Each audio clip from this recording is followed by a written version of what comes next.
Les délits dus au voyage temporel seront passibles d'emprisonnement, et les Américains auront une agence composée des meilleurs scientifiques chargés d'anticiper les conséquences liées aux modifications de l'histoire. Les gouvernements du futur n'essaieront jamais d'empêcher les grandes guerres du passé, car les risques encourus sont trop importants. Néanmoins, ils modifieront certains aspects de notre histoire. C'est le cas pour Nelson Mandela. Alors qu'il mourut en prison le 23 juillet 1991, on changera sa destinée afin qu'il puisse survivre à son incarcération et devenir le grand président d'Afrique du Sud que nous avons tous en tête. Dans les années à venir, cette rectification aura des conséquences très favorables pour les USA. Or, une frange importante de la population mondiale garde en mémoire les traces de la première version de l'histoire, même si des changements ont eu lieu. On a d'ailleurs un livre qui nous prouve cette affirmation. Deux enseignantes venant d'Afrique du Sud ont publié en octobre 1991 English Live 1990, une œuvre destinée à l'éducation et qui relate la mort de Nelson Mandela le 23 juillet 1991, alors que nous savons tous qu'il est décédé le 5 décembre 2013 à l'âge de 95 ans. C'est ce qu'on appelle l'effet Mandela. Bonjour, bienvenue sur Impossible ou pas. Aujourd'hui, je vais vous parler de l'effet Mandela. Depuis à peu près un mois, après avoir écouté une émission sur une radio sur le net qui s'appelle Fréquence Évasion, pour ne pas la citer, il y a une personne qui est venue parler de l'effet Mandela, en anglais le Mandela Effect. Le Mandela Effect, ce serait notre mémoire qui serait altérée.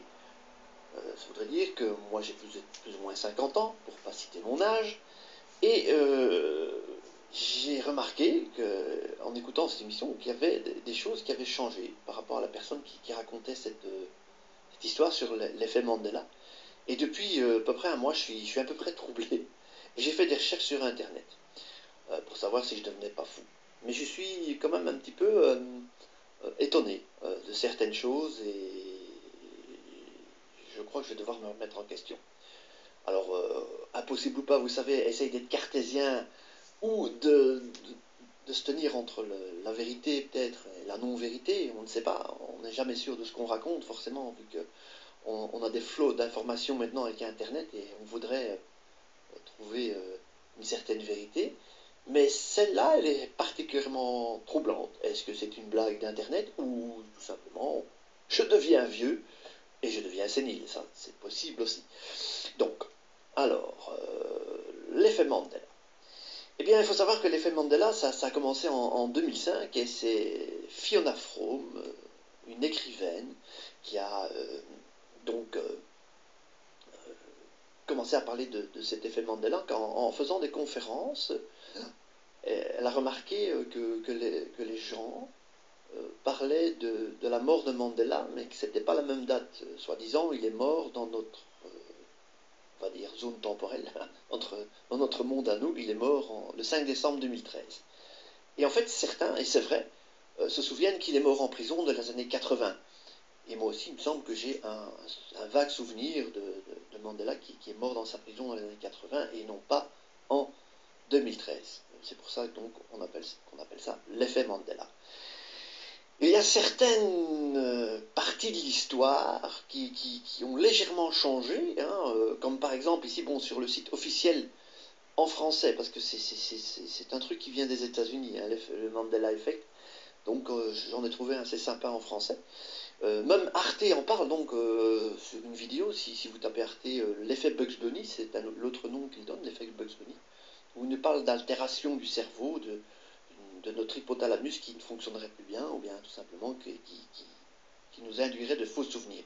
Donc par exemple ici, en Chine avec Tiananmen, si je me souviens bien, la place avec le petit jeune se fait normalement écraser. Mais dans la vidéo, si vous allez sur toutes les vidéos YouTube, vous verrez que le gars monte sur le char et il va faire la leçon au conducteur de char.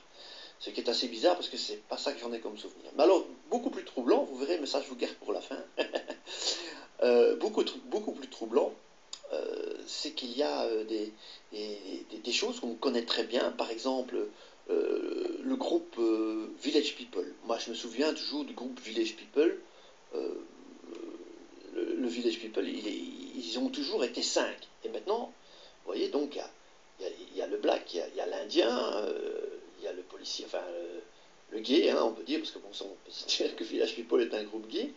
Vous avez un black, puis vous avez l'ouvrier, et puis vous avez un militaire. Ce militaire, dans mes souvenirs, n'a jamais existé dans le groupe Village People, qui est très célèbre pour les gens de mon âge forcément, mais qui est très connu, hein, YMCA.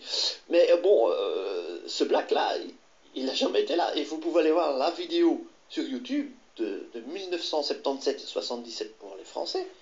Eh bien, il n'y a pas le black, quoi. Il y a le black, et avant, il n'y avait pas le black. Et si vous regardez sur la pochette du 45 tours de l'époque, le black, ce black-là, il y est. Il est sur les pochettes. Donc, oui, bon, bah, j'ai peut-être oublié, mais c'est vrai que c'est un des premiers maxi 45 tours que j'ai acheté dans les années 77. Ouais, c'est ça, c'était au début du disco. Et je me souviens pas de ce gars, quoi. Il n'existe pas. Mais maintenant, il existe, donc je me dis, j'ai dû l'omettre, j'ai dû l'oublier. Hello everyone, thank you for watching this video.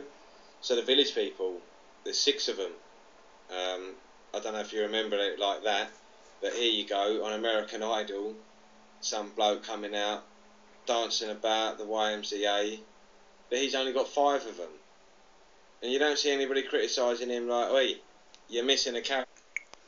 Bonjour à tous, dans cette brève compilation de vidéos, on nous expliquerait que les États-Unis, qui avaient réussi à développer un programme de recherche sur la contraction du tissu spatio-temporel de notre univers, en auraient profité pour modifier la destinée tragique de Nelson Mandela, qui lui serait décédé le 23 juillet 1991.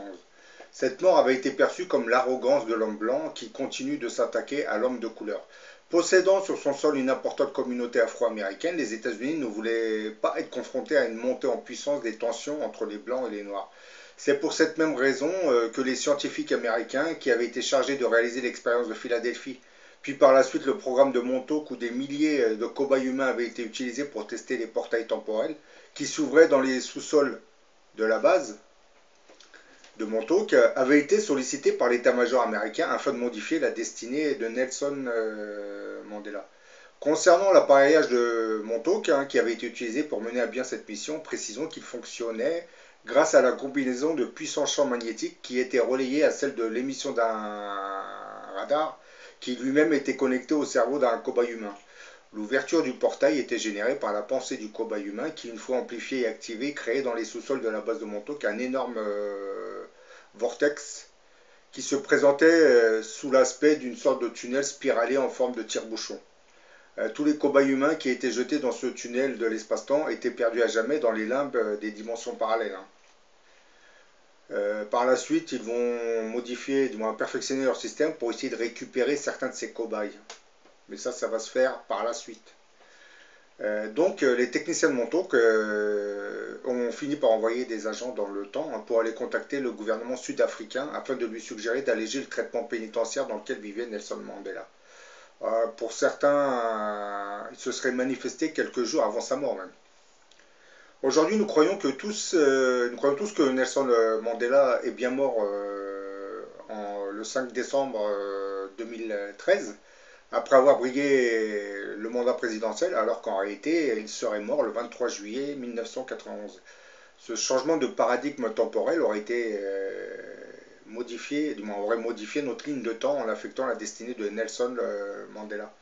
Mais pour ceux qui connaissent bien la cosmologie dimensionnelle de l'univers, ils savent que l'autre réalité où Nelson Mandela était mort le 21 juillet 1991 n'a pas vraiment disparu. Elle continue d'évoluer sur un plan parallèle. Et de temps à autre, des milliers de gens se connectent à travers leur double dans cette autre réalité, ce qui crée une altération de leur mémoire. Ils pensent tous que Mandela était bien mort dans les années 2000, mais la réalité temporelle dans laquelle ils vivent leur impose un autre scénario où Mandela serait bien mort le 5 décembre 2013. Tous ces gens n'ont fait que se connecter sur cet autre plan parallèle où Nelson Mandela était bien mort en 1991. On appelle ce phénomène l'effet Mandela. En voulant modifier le passé, on fabrique toujours de nouvelles réalités alternées qui viennent se compiler à d'autres réalités. Actuellement, nous vivons dans une version alternée de l'histoire, celle où Mandela est mort en 2013 et non en 91. Cette modification de notre paradigme temporel aurait aussi été appliquée sur le groupe Village People, un groupe qui était à l'origine composé de 5 acteurs, se retrouve aujourd'hui avec 6 acteurs. Un militaire aurait été rajouté dans la réalité alternée. Les techniciens de Montauk ont probablement été sollicités une nouvelle fois par l'état-major américain afin qu'ils organisent un nouveau saut temporel pour intégrer dans le groupe le personnage du militaire. Sachant que ce groupe était devenu célèbre, l'armée américaine voulait profiter de cette opportunité pour insérer parmi le groupe l'image de ce militaire, et cela pour augmenter le recrutement des jeunes au sein de l'armée.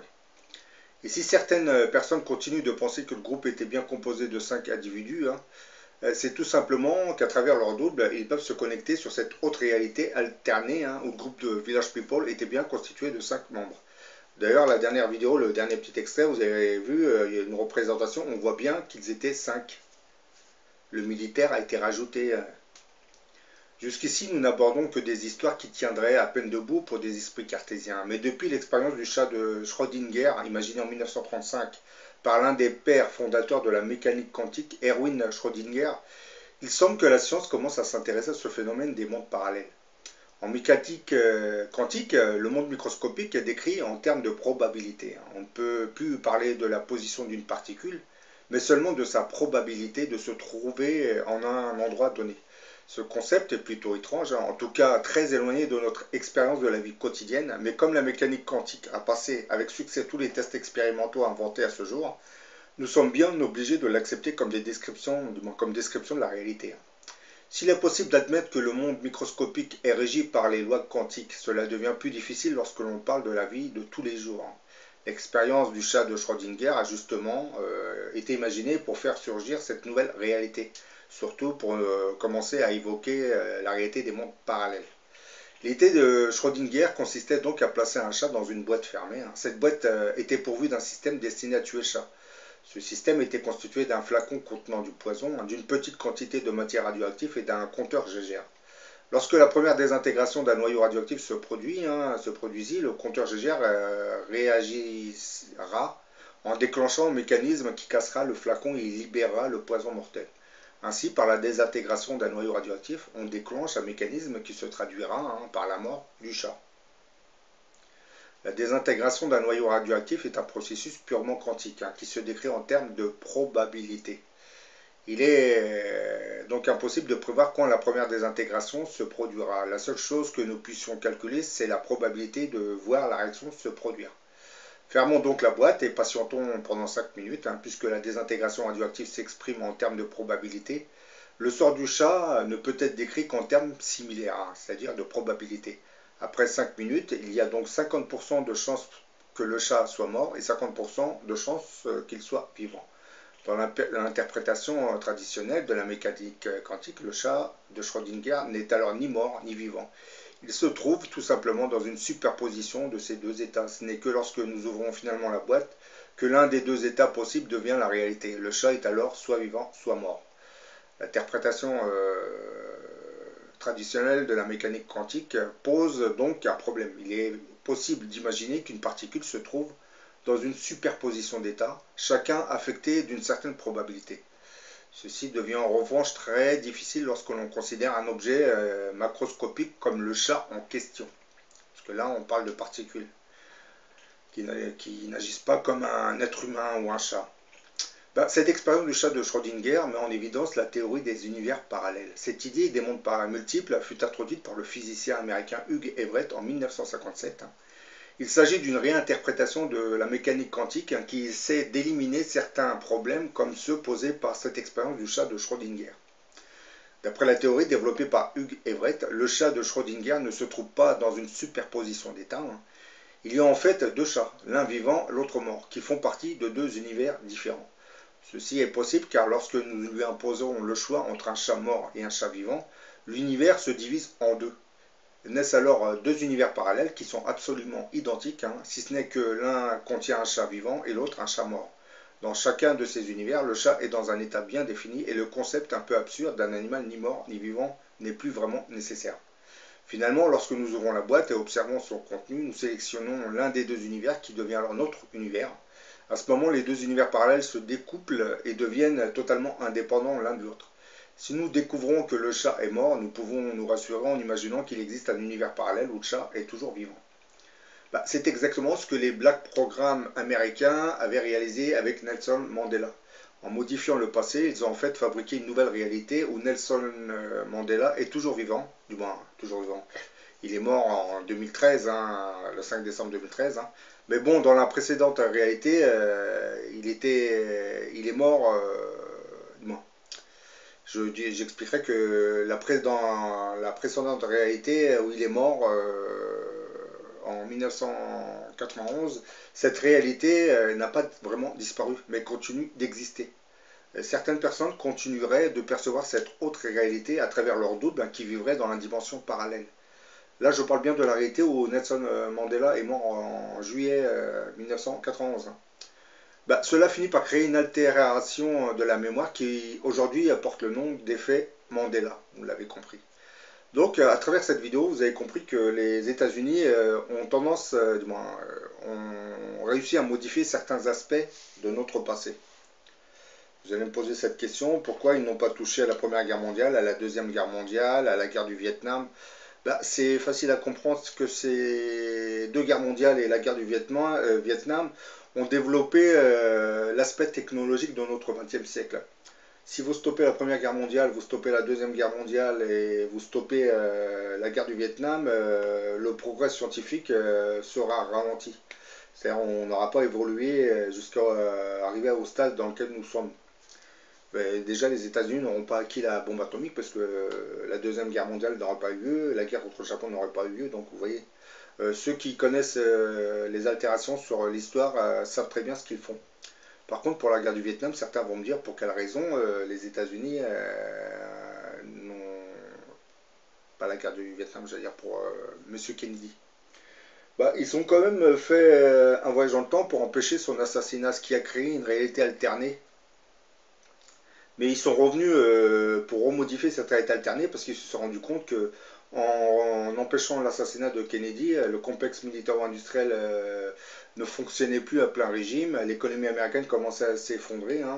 Donc ils ont dû revoir leur carte et revenir pour recréer une nouvelle réalité alternée où Kennedy se fait assassiner. Parce qu'ils ont compris qu'en empêchant un événement, c'est un peu comme l'effet papillon, en empêchant un événement, on en crée d'autres encore plus tragiques. Et ça explique pourquoi leurs interventions dans le temps peuvent générer de gros problèmes. Parce qu'ils ont, il ne faut pas oublier que depuis les années 70, dans la base de Montauk, ils ont créé beaucoup de réalités alternées, parce que vous n'êtes pas au courant. Ils ont été dans le passé pour me faire des modifications, apporter beaucoup de modifications à l'histoire, mais ils se sont rendus compte qu'il y a quelque chose qui remettait tout en ordre. Ce quelque chose, c'est la matrice, dont j'ai parlé dans d'autres vidéos. La matrice, comme vous le savez, c'est la planification des desseins de Dieu. Donc il y a toujours quelque chose qui remet de l'ordre Et c'est pour cette raison que dans le futur, je pense qu'il y a un organisme qui va être géré pour qu'on ne fasse pas n'importe quoi avec ces voyages. Parce que vous avez d'autres pays qui vont trouver le moyen de faire des sauts dans le temps aussi. Donc il y a un contrôle planétaire. Et il faut aussi dire une chose, c'est qu'ils ont essayé d'aller dans le passé pour essayer de détruire, de tuer les prophètes ou les messies, pour empêcher les religions. Et vous remarquez que les religions n'ont pas vraiment disparu, c'est-à-dire elles n'ont plus de pouvoir, certes, mais elles n'ont pas disparu, donc ça veut dire que ça n'a pas marché ce qu'ils ont voulu faire. Il y a toujours une puissance invisible qui remet de l'ordre. Vous allez me parler de Nelson Mandela, pourquoi elle n'a pas mis d'ordre? Non, parce que Nelson Mandela, c'était psychologique, sa mort aurait affecté tout le continent africain et tous les noirs de la planète, puisque à travers cette mort, c'est l'arrogance de l'homme blanc contre l'homme noir. Donc on ne voulait pas que cette image soit intégrée dans le logiciel des populations noires. C'est pour cette raison qu'on a fait une petite modification, parce que ça faisait un peu une guerre de l'homme blanc contre l'homme noir. Le fait de le maintenir vivant, de le laisser devenir président, allait modifier parce que vous savez qu'il y a des égrégores, on peut fabriquer des égrégores d'une puissance incroyable dans l'invisible. vous avez regardé les matchs de foot, hein, en réalité vous avez les égrégores qui se promènent, hein, et ça affecte aussi les joueurs de foot. Hein. Bon voilà, j'en ai fini avec cette vidéo, hein, je vous dis à la prochaine pour une autre.